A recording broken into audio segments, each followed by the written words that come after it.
22, 23, 24 అధ్యాయాలు, ఈ 3 అధ్యాయాలు కూడాను బాలాకు బిలాము చరిత్ర మనం చూస్తాం. 22వ అధ్యాయంలో ఇశ్రాయేలును చూసి భయపడినటువంటి మోయాబు రాజు వారిని శపించడానికి, వాళ్ళని జయించడం నాకు సాధ్యం కాదు కాబట్టి వాళ్ళు శపించబడే విధంగా ప్రవక్త ద్వారా శపిద్దామనే ఉద్దేశంతో బిలామును పిలిపించాడు. బిలాము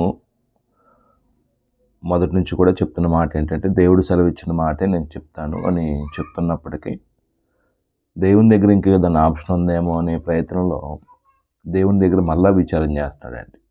అప్పుడు మనం 22వ అధ్యాయంలోనేమో వచ్చాడు.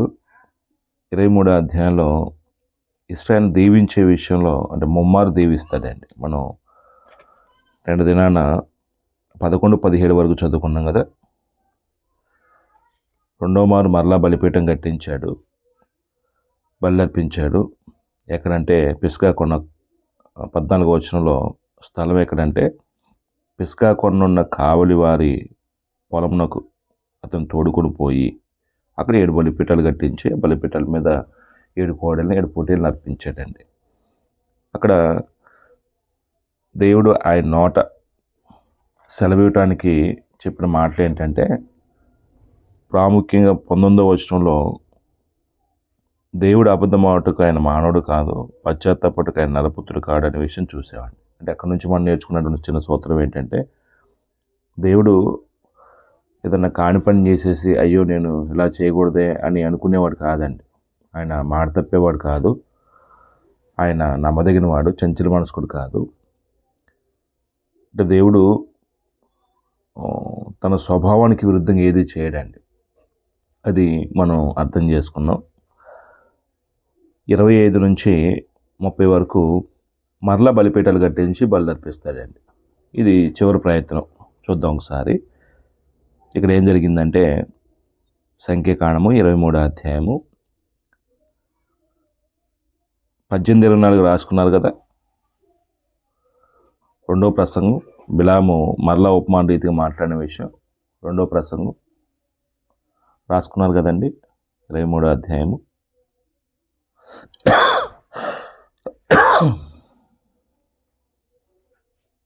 హలో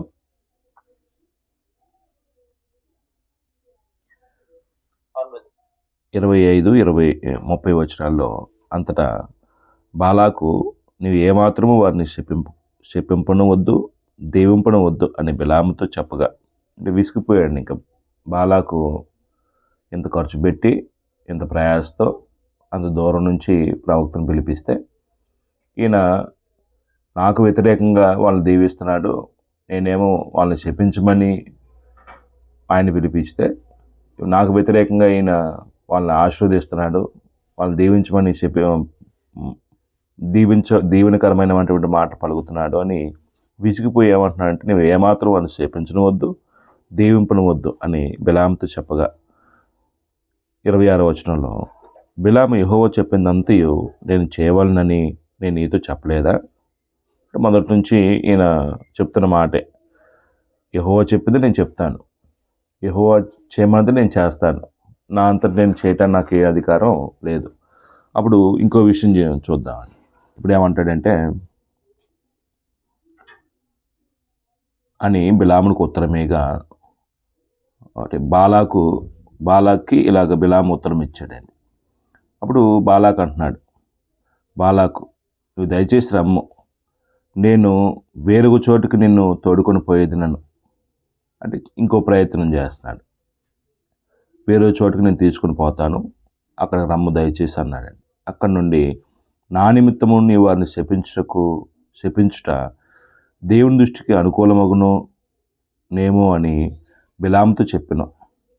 ఇప్పుడు ఇన్ని ప్రయత్నాలు జరిగినప్పుడు ఆయన నోట ఎక్కడా కూడా ఇశ్రాయేలు శపించడానికి దేవుడు అనుమతి ఇవ్వలేదు. కారణం ఏంటంటే, మొదటే చెప్పాడు, వాళ్ళు ఆశీర్వదించబడిన వాళ్ళు, వాళ్ళని శపించకూడదు, వారి దగ్గరికి వెళ్ళకూడదు, ఆ ప్రజలను శపించకూడదు అని చెప్పాడండి.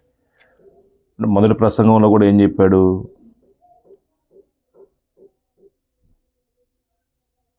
23వ అధ్యాయంలో కూడా అంటే ఏమని శపించగలను, దేవుడు శపించలేదే. ఏమని భయపెట్టగలను, దేవుడు భయపెట్టలేదే. ఇట్లా అంటే దేవుడు శపించకుండా, దేవుడు భయపెట్టకుండా నేను శపించలేనే. రెండో ప్రసంగంలో కూడా ఆయన చెప్పిన మాట ఏంటంటే 21వ వచనంలో, 23వ అధ్యాయం 21వ వచనంలో ఉపమాన రీతిగా రెండో ప్రసంగం చేశాడు కదా. ఆయన యాకోబులో ఏ దోషము కనుగొనలేదు, ఇశ్రాయేల్లో ఏ వంకతనము చూడలేదు. అతని దేవుడని యెహోవా అతని తోడే ఉన్నాడు. అంటే ఇప్పుడు ఈ మాటలు బట్టైనా బాలాకు అర్థం కావాల్సింది ఏంటంటే, వాళ్ళు చెడుతనం లేదు కాబట్టి వాళ్ళని మేము చెప్పించకూడదు. బిలాముకు అర్థమైనా సరే బాలాకు ప్రేరణకి ఏం చేస్తున్నాడంటే లోన్ అవుతున్నాడు అండి. గొప్ప ఆఫర్ చేశాడు కదా, ఘనత కలుగు చేస్తాను, నువ్వు కోరింది ఇస్తాను అని చెప్పాడు కదా. దానికి కక్కుర్తిపడి పదే పదే బాలాకు చెప్పిన ప్రతి మాటకి సరే అంటూ ఇంకో ప్రయత్నం జరుగుతుంది. చివరి ప్రయత్నం ఇక్కడ జరిగింది ఏంటంటే 28వ వచనంలో, 23వ అధ్యాయము 28వ వచనంలో, బాలాకు ఎడారి ఎదురుగానున్న పేరు శిఖరమునకు బిలాము తోడుకొని పోయిన తర్వాత, అంటే ఇప్పుడు చివరి ప్రయత్నం ఏంటి, నీవు అని శపించుటకు దేవుని దృష్టికి అనుకూలమగునేమో అని బిలాముతో చెప్పాను. అంటే బాలాకు ఏమంటున్నాడు, మూడో సందర్భంలో పిలుస్తూ ఇంకో చోటకి, అంటే దేవుని దృష్టికి అనుకూలమగును, దేవుని దృష్టికి ఇశ్రాయేలు శపించడం అనుకూలంగా ఉండిద్దా, ఈయన పిచ్చి కాకపోతే, ఈయన ఊహ కాకపోతే. అప్పుడు 28వ వచనంలో పేరు శిఖరమునకు బిలాము తోడుకొని పోయారు, అక్కడ బలిపీటలు కట్టించండి వీళ్ళు. బిలాము అంటున్నాడు, ఇక్కడ నాకు 7 బలిపీఠములు కట్టించి ఇక్కడ 7 కోడలను 7 పొట్టేళ్లను సిద్ధపరచమని బాలాకుతో చెప్పాను. బిలాము చెప్పినప్పుడు బాలాకు చేసి ప్రతి బలిపీఠం మీద ఒక కోడను ఒక పొట్టేలును అర్పించును. ఇది చివరి ప్రయత్నం అండి. అంటే మనం 25-30 వచనాల వరకు ఏం రాసుకుందామంటే, మూడో మారు బాలాకు 7 బలిపీఠం కట్టించుట. మూడో మారు బాలాకు బలిపీఠం కట్టించుట, 7 బలిపీఠం కట్టించుట. అంటే మరలా అనే మాట 11వ వచనం నుంచి 17 వరకు రాసుకున్నాం కదా. మరలా అనే మాట రాసుకోవచ్చు, లేకపోతే మనం సంఖ్యాపరంగా చూస్తున్నప్పుడు ఇది మూడోసారి బాలాకు 7 బలిపీఠం కట్టించుట.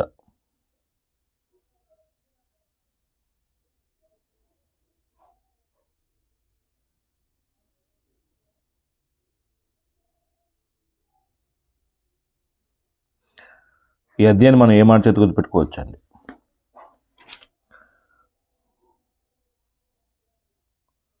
అంటే 1-6 వచనాల్లో బిలాము బాలాకు 7 బలిపీఠం కట్టించమని చెప్పాడు. 7-10 వచనాల్లో బిలాము ఉపమాన రీతిగా మొదటిసారి మాట్లాడినటువంటి మొదటి ప్రసంగం చూసాం. 11-17 వచనాల్లో రెండో మారు మరలా 7 బలిపీఠాలు కట్టించినటువంటి సంగతి చూసాము. 18-24 వచనాల్లో బిలాము ఉపమాన రీతిగా రెండోసారి మాట్లాడిన విషయం చూసాం, రెండో ప్రసంగం. చివరి పేరాలో 25-30 వచనాల్లో మరలా మూడో మారు బాలాకు 7 బలిపీఠాలు కట్టించిన విషయం చూసామండి. ఈ పేరాల్లో మనం చదివిన అధ్యాయంలో ముఖ్యంగా ఏం కనబడుస్తుందండి? ఈ భాగంలో ఆయనేమో బలిపీఠాలు కట్టించి ఇశ్రాయేలు శపించడానికి ప్రయత్నం చేపిస్తుంటే, దేవుడు ఆయన చేత ఏం పలికిస్తున్నాడంటే ఆశీర్వాద వచనం పలికిస్తున్నాడండి. అంటే ఇక్కడ మనం ఒక మాట అర్థం చేసుకుందాం. బిలాము ఇశ్రాయేలును ముమ్మారు దీవించుట అనే విషయం మనం రాసుకుందామండి. బిలాము ఇశ్రాయేలును ముమ్మారు దీవించుట. ఈ అధ్యాయాన్ని మనం ఆ మాట చేత గుర్తుపెట్టుకుందాం. బిలాము ఇశ్రాయేలును ముమ్మారు దీవించుట.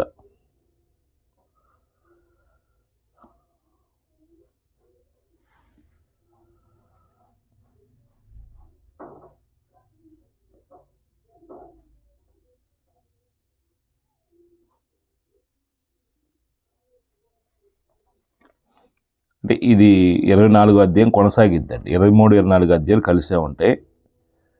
అప్పుడు 1-9 వచనాల్లో ఇశ్రాయేలును దీవించుట యెహోవా దృష్టికి మంచిదని బిలాము తెలుసుకున్నప్పుడు, అంటే బిలాముకు అర్థమైపోయింది ఫైనల్గా, ఇశ్రాయేలుని దీవించడం యెహోవాకి ఇష్టం, నేనేమో దురాశ చేత ఏదైనా అవకాశం ఉంటుంది దేవుని దగ్గర పదే ప్రయత్నం చేస్తున్నాను, దేవునికి ఏది అనుకూలమో అదే చేస్తాడు, ఇశ్రాయేలు దీవించబడటమే దేవుడికి అనుకూలం, యెహోవా దృష్టికి మంచిదని బిలాము తెలుసుకున్నప్పుడు అతడు మునుపటి వలె శకునమును చూచుటకు వెళ్ళక, అంటే ప్రయత్నం మారిందండి. ఇంతకుముందే శకునములతో చూసి చెప్పేవాడు, ఇప్పుడు ఎలా చెప్తున్నాడు, ఏం జరుగుతుంది, శకునమును చూచుటకు వెళ్ళక అరణ్యం వైపు తన ముఖం తిప్పుకొనెను.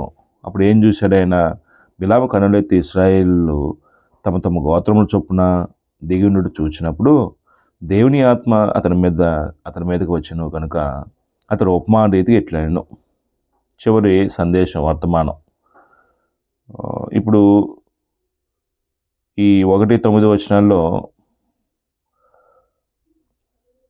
ఇశ్రాయేల్ని మూడోసారి దీవించిన విషయం కనపడిద్దండి. మనం ఇందాక రాసుకున్నాం చూడండి, దీవించడం, ముమ్మారు దీవించడం అన్నమాట. ఆ మూడోసారి ఎక్కడ దీవించబడ్డాడంటే ఇది ఈ అధ్యాయంలో చూస్తామండి. బిలాముకి దేవుని యొక్క దేవోక్తి అంటే దేవుని వాక్కు, దేవుని యొక్క ఆత్మ ప్రేరణ వల్ల చెప్పిన మాట అండి. అంటే పరిశుద్ధాత్మ ప్రేరణ వల్ల ఇప్పుడు చెప్తున్నాడు. అంటే ఇంతకుముందు మాటలేమో ఉపమాన రీతిగా, లేకపోతే దాన్ని ఏమంటారంటే ఇక్కడ ఒక పదం ఉపయోగించాడు కదా, ఏమన్నాడు ఇక్కడ, ఏదో శకునం చూసిన వాడి వల్లే చెప్పాడు ఇంతకుముందు 2 సార్లు. ఇక్కడ కొద్దిగా ఒక ప్రత్యేకమైన పదం కనపడుద్దండి. ఏంటంటే అది దేవుని ఆత్మ అతని మీద వచ్చిన కనుక,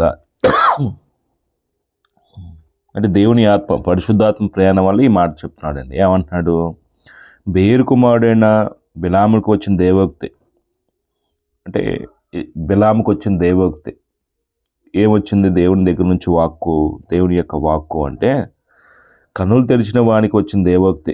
ఎప్పుడు కన్నులు తెరబడ్డాయి ఈయనకి, గాడిదకి మానవ స్వరం ఇచ్చి అతను చేసినటువంటి తప్పిదాన్ని తెలియపరచడానికి ఒక చర్య చూశాడు చూడండి, చూడండి దేవుడు ఖడ్గం దూసినటువంటి దేవతని అప్పుడు చూశాడండి. మనం ఇంతకుముందు అధ్యాయంలో చూసాం. కన్నులు తెరిచిన వానికి వచ్చిన దేవోక్తి, దేవవాక్కులను వినిన వాని వార్త, అతడు పరవశుడై కన్నులు తెరిచిన వాడై సర్వశక్తిని దర్శనం పొందెను. యాకోబు నీ గుడారములు, ఇశ్రాయేలు నీ నివాసస్థానములు ఎంతో రమ్యమైనవి. అంటే ఈ పదాలన్నీ కూడాను ఇశ్రాయేల్ని దీవించే మాటలుగా ఉంటాయండి. శపించే మాటలు ఎక్కడ కనపడో ఇశ్రాయేల్ని దీవించే మాటగా కనపడతాయి. యాకోబు నీ గుడారములు, ఇశ్రాయేలు నీ నివాసస్థలములు, అంటే యాకోబు పర్యాపదం, ఇశ్రాయేలు నివాసస్థలములు ఎంతో రమ్యమైనవి. వాగుల వల్ల అవి వ్యాపించున్నవి, అంటే వాగు ఎలాగ ప్రవహిస్తూ ఉండిద్దో వీళ్ళు కూడా ఏమవుతారు, విస్తరిస్తూ ఉంటారు. అది చెప్తున్నాడండి. వాగుల వల్ల అవి వ్యాపించిన ఉన్నవి, నదీ తీరమందుల తోటల వల్లే, యెహోవా నాటిన అగగు చెట్ల వలెను, నేల ఎద్దునున్న దేవదారు వృక్షం వలన అవి ఉన్నవి. అంటే నదీ తీర ప్రాంతంలో ఉన్నటువంటి చెట్లు ఎలా ఉంటాయి అంటే సుభిక్షంగా పచ్చగా ఉంటాయండి. ఆ విషయాన్ని ఇక్కడ ప్రస్తావిస్తున్నాడు. ఇంకొంచెం ముందుకు వెళ్దాం. నీ ఎదురున్న దేవదారు వృక్షముల వల్లనే అవి ఉన్నవి, నీళ్లు అతని బొక్కెనల నుండి కారును. అంటే బొక్కెన నుండి అనే మాట చేద నుండి అనే పదం అర్థం చేసుకోవాలండి. బొక్కెన అనే మాట చేదకు సంబంధించింది. నీళ్లు అతని చేద నుండి కారును అనే మాట మనం అర్థం చేసుకోండి. అతని సంతతి బహుజనుల యొద్ద నివసించును. అంటే ఇశ్రాయేలు వ్యాపింపజేయబడతారు అనే విషయం ఇక్కడ మనం అర్థం చేసుకోవచ్చు. అతని సంతతి బహుజనముల యొద్ద నివసించును, అతని రాజు అగ్గి కంటే గొప్పవాడగును. అంటే ప్రవక్త కదా, దేవుడు ఆయన నోటి నుంచి పలుకుతున్న మాట కాబట్టి వాస్తవానికి ఇశ్రాయేల్లో ఈ మాట చెప్తున్నప్పుడు రాజులు ఏర్పడలేదండి. అంటే భవిష్యత్తుని గురించి ప్రవక్తలు చెప్తారు కాబట్టి ఇశ్రాయేల్లో రాజులు వస్తారు, అతను ఎంత గొప్పవాడు అవుతాడో చెప్తున్నాడండి. అతని రాజు అగ్గి కంటే గొప్పవాడగును, అతని రాజ్యము అధికమైందగును. దేవుడు ఐగుప్తులో నుండి అతను రప్పించును, గురుపోతు వేగం వంటి వేగము అతని కలదు. అతడు తన శత్రువులైన జనులను భక్షించును. అంటే ఎంత వేగంగా ఉంటారో, ఎంత శక్తి కలిగిన వారుగా ఉంటారో 8వ వచనం చెప్తున్నాడు అండి. ఒకప్పుడు బానిసల ఐగుప్తులో, కానీ దేవుడు వారికి ఇచ్చినటువంటి ఆధిక్యత ఏంటంటే బహు వేగంగా ఉండేవారు, శక్తి కలిగిన వారు. అతడు తన శత్రువులైన జనులను భక్షించును, వారి ఎముకలను విరుచును, తన బాణములతో వారిని గుచ్చును. సింహముల వలనే, ఆడు సింహం వలన అతడు కృంగి పండుకొనెను. అతన్ని లేపువాడెవడు? నిన్ను దీవించువాడు దీవించబడును, నిన్ను శపించువాడు శపించబడును. అంటే ఈ మాటలన్నీ కూడాను దేవునిలో, అంటే దేవుని యొక్క వాక్కు, దేవోక్తి, పరిశుద్ధాత్ముడు, దేవుని యొక్క ఆత్మ బిలాము నోటి నుంచి పలికించిన మాటలండి. అంటే ఈ పేరను మనం బిలాము 3వసారి ఇశ్రాయేలు దీవించుట అనే పదం రాసుకుందాం. అంటే ఇది డైరెక్ట్గా కనబడుతున్నాయండి, దేవుని వచనాలుగా కనబడుతున్నాయండి. బిలాము 3వసారి ఇశ్రాయేలును దీవించుట. బ్రాకెట్లో మనం ఇది కూడా రాసుకోండి. అక్కడ ఉన్న మాట ఏంటంటే బిలాముకు వచ్చిన దేవోక్తి అన్నాడు చూడండి, అది కూడా రాసుకోండి. ఈ 2 పదాలు ఉంటే మీరు ఈజీ గుర్తుపెట్టుకోవడానికి అవకాశం ఉంటుంది. బిలాము 3వసారి ఇశ్రాయేలు దీవించుట. చిన్న గీత పెట్టుకుని నిలువుగా మనం ఇది కూడా రాసుకోండి. లేకుంటే బిలాముకు అంటే బిలాము దేవోక్తి అని రాసుకోండి. బిలాము దేవోక్తి.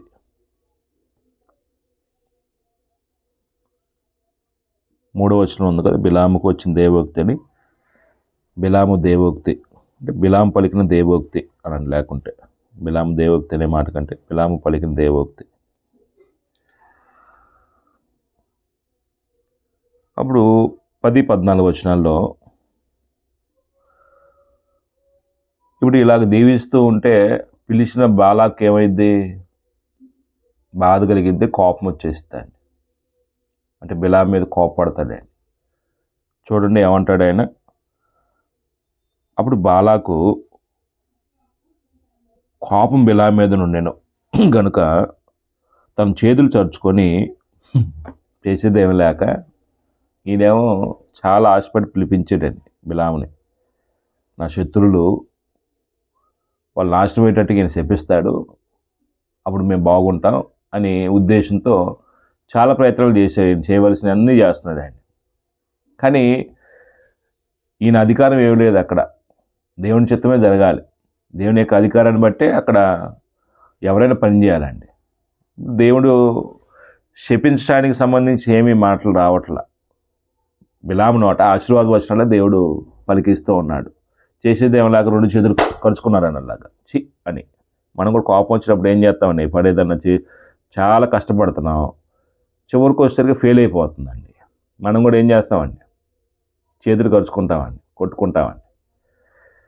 ఈయన కూడా అలాగనే చేసాడండి. తన చేతులు చరుచుకొని బిలాముతో, నా శత్రువును శపించుటకు నిన్ను పిలిపించుతనే, కానీ నీవు ఈ ముమ్మారు వారిని పూర్తిగా దీవించుతువి. అంటే ఈ పదం పదే పదే కనపడుతుందండి, శత్రువులు అనే పదం. వాస్తవానికి ఇశ్రాయేలు మోయాబుల్ని ఎప్పుడు శత్రువుగా చూడలేదండి, వీళ్ళే శత్రువు అనుకుంటున్నాడు అండి. దేవుడు ముందే చెప్పాడు, ఎదోమీయులకి నేను షేర్ మన్యాన్ని ఇచ్చాను కాబట్టి వారిది మీకు ఇవ్వను, అడుగు పట్టే భూమి కూడా మీకు ఇవ్వను అని చెప్పాడండి.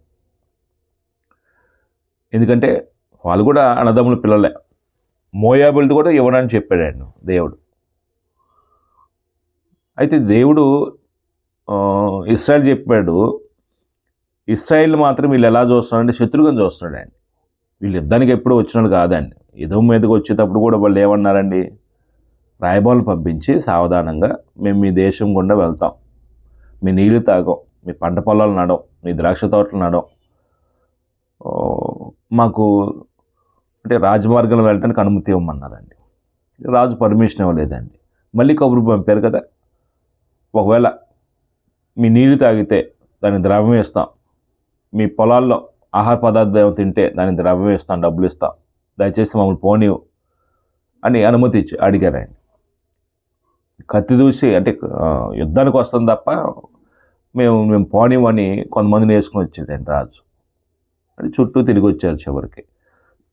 ఇప్పుడు మోయాబ్ దేశానికి వచ్చినప్పుడు మోయాబీలు కూడా వ్యతిరేకిస్తున్నారండి. వ్యతిరేకించి వాళ్ళని శత్రుగా భావిస్తున్నాడు. అది ఇక్కడ మాట. నా శత్రువులను శపించడానికి నేను పిలిపించుతనే, కానీ నీవు ఈ ముమ్మారు వారిని పూర్తిగా దీవించుతవే. కాబట్టి నీవు ఇప్పుడు నీ చోటికి వేగంగా వెళ్ళము. నువ్వు ఎక్కడి నుంచి వచ్చావు అక్కడికే, నీ చోటికి వేగంగా వెళ్ళిపో, ఇక్కడ ఉండొద్దు. మనం కూడా కోపం వస్తే కొన్ని సందర్భాల్లో నువ్వు ఇక్కడ నా కళ్ళు ఎదుట ఉండొద్దు, వెళ్ళిపో, తొందరగా వెళ్ళిపోవాలి, నువ్వు ఇక్కడ ఉండొద్దు అని కోపంతో మనం మాట్లాడతాం కదా. ఇప్పుడు ఈయన కూడా అదే చేస్తున్నాడు అండి. నీ చోటికి వేగంగా వెళ్ళము, నేను నిన్ను మిక్కిలి కనపరుచుతానని చెప్పితనని కానీ యెహోవా నీకు ఘనత పొందకుండా ఆటంకపరచు నన్ను. ఇప్పుడు ఎవరి మీద వేస్తున్నాడు నేరం? దేవుడి మీద మోపుతున్నాడు అండి. అంటే నేనేం నిన్ను మిక్కిలి కనపరచాలనుకుంటున్నాను, చెప్పాను కదా నేను కనపరుస్తానని. ఇప్పుడు మీ దేవుడు ఉన్నాడు కదా, ఆయన నిన్ను కనపరచకుండా చేస్తున్నాడు. అంటే ఇప్పుడు దేవునికి వ్యతిరేకంగా మాట్లాడుతున్నాడు ఈయన. ఆయన ఆటంకపరిచాడు అని చెప్తూ అందుకు బిలాము అంటున్నాడు 12వ వచనంలో. అందుకు బిలాము బాలాకు తన ఇంటెడు వెండి బంగారములను నాకు ఇచ్చినను, నా ఇష్టం చొప్పున మేలైను కీడైను చేయుటకు యెహోవా సెలవిచ్చిన మాటను మేరలేను. మళ్ళీ చెప్తున్నాడు, నువ్వు నీ ఇల్లు పట్టేంత బంగారం నువ్వు ఇచ్చినా సరే, నా ఇష్టం చొప్పున మేలు కానీ మంచి కానీ కీడు కానీ ఏదైనా నష్టం కానీ చేయుటకు యెహోవా సెలవిచ్చిన మాటను మేరలేను. అంటే ప్రతి సువార్తికుడికి, ప్రతి క్రైస్తవుడికి ఈ నియమం తెలియాలండి. దేవుడు సెలవిచ్చిన మాట మేరకూడదు. నాకు నష్టం జరుగుతున్నా సరే మాట మేరకూడదు. నాకు లాభం కలుగుతుందన్నా దేవుడు ఇచ్చిన మాట మేరకూడదు. దేవుడికి నేను ఇచ్చిన మాట కానీ, దేవుడితో నేను చేసుకున్న ఒప్పందం కానీ ఎప్పుడూ మాట తప్పకూడదు. నాకు నష్టం జరిగినా సరే, దేవుడు నాకు ఈ నష్టం జరగడానికి అనుమతించాడు కాబట్టి, అయ్యా ఈ నష్టం కలుగుతున్నప్పుడు ఆ నష్టంలో కూడా మిమ్మల్ని మహింపరిచే జ్ఞానం నాకు ఇవ్వు తండ్రి అని దేవుడికి ప్రార్థన చేయడమే తప్ప మనం ఏం చేయకూడదంటే, మనకు నష్టం జరుగుతున్నప్పుడు ఒకలాగా, లాభం కలుగుతున్నప్పుడు ఒకలాగా వ్యవహరించడం విశ్వాస యొక్క జీవితం కాదని. అంటే ఈయన పలికే మాటలో వాస్తవాలే, కానీ అతని ఇన్నర్ ఫీలింగ్ మాత్రం ఏదో దురాశ. దేవుడు ఏదన్నా అవకాశం ఇస్తాడేమో, నాకు ఈ బాలాకు దగ్గర నుంచి ఏదైనా పొందుకోవడానికి ఏదైనా ఛాన్స్ ఇస్తాడేమో అని మనందరిలో ఉండిద్దండి. అది పైకి ఒకలాగా మాట్లాడతాం, లోపల ఒక స్వభావం ఉండిద్దండి. బిలామే కాదు, బిలాం స్టోరీ చదువుతున్నాం కాబట్టి మనం ఇలా బోధించుకుంటున్నాం. మనలో ఈ భావజాలాలు కొంతమందిలో ఉంటాయండి, అందరిలో ఉంటాయని చెప్పలేం, కానీ కొంతమందిలో ఉంటాయండి. పైకి ఒకలాగా మాట్లాడతారు, లోపల ఒకటి ఉండిద్దండి. అప్పుడు అందుకు బిలాము బాలాకు తన ఇంటిని వెండి బంగారంలో నాకు ఇచ్చినను, నా ఇష్టం చొప్పున మేలైను కీడైను చేయుటకు యెహోవా సెలవిచ్చిన మాట మేరలేను. యెహోవా ఏమి సెలవిచ్చునో అదే పలికిదనని నీవు నా యొద్దకు పంపినప్పుడు నీ దూతలతో నేను చెప్పలేదా? చిత్తగించుము, నేను నా జనుల యొద్దకు వెళుచున్నాను.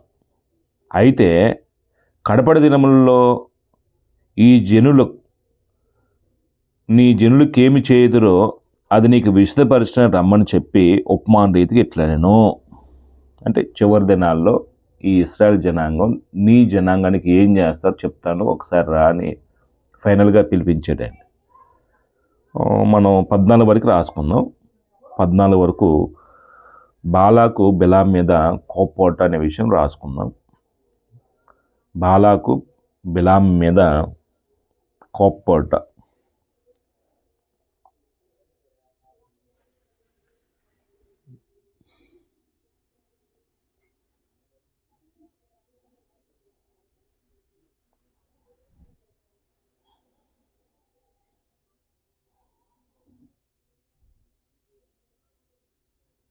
కోపం నా ఎదుటి నుంచి ఏం చేయమన్నాడు, వెళ్ళిపోమన్నాడు అండి. అది మనసులో పెట్టుకోండి.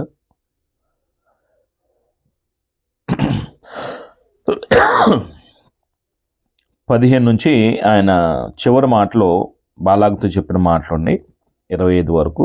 అది రేపు చదువుకుందాం, ముగించుకుందామండి.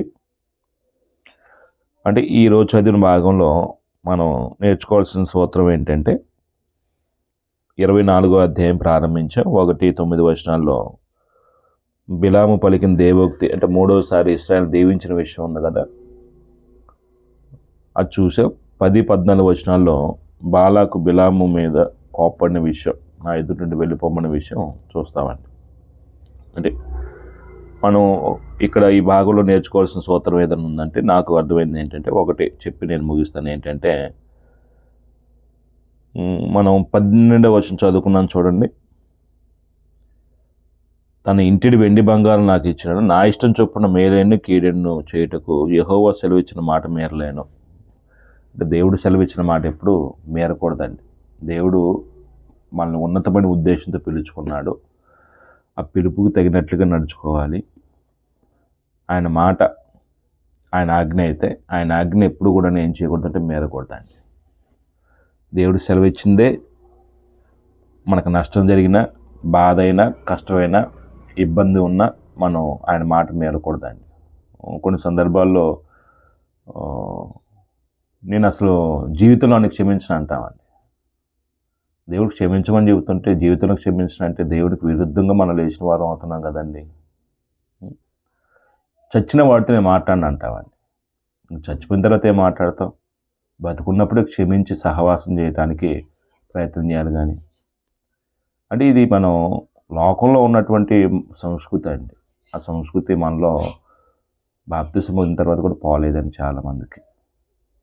వాడు మొఖం నేను చూడను అంటామండి. ఒకవేళ మన విషయం దేవుడు అలా అనుకుంటే, ఇప్పుడు మనం దేవునికి వ్యతిరేకంగా చేసిన పాపాలు ఎక్కువ ఉన్నాయా, మనం ఇరుగు పొరుగు వారు మనకు వ్యతిరేకంగా చేసిన తప్పిదాలు ఎక్కువ ఉంటాయా? ఒకసారి కంపేర్ చేసుకోండి. దేవుడేమో క్షమించండి, శక్యమైతే ప్రతి మనిషితో సమాధానంగా ఉండండి ఇవి చెప్తుంటే, ఆ జీవితంలో క్షమించనండి అని అసలు అంటామండి. ఏం సాధిస్తాం క్షమించకుండా? ఇవన్నీ మనం కొంచెం మనం లైవ్ సూత్రాలు మన జీవితానికి అంగీకరిస్తే బ్రతుకుతాం.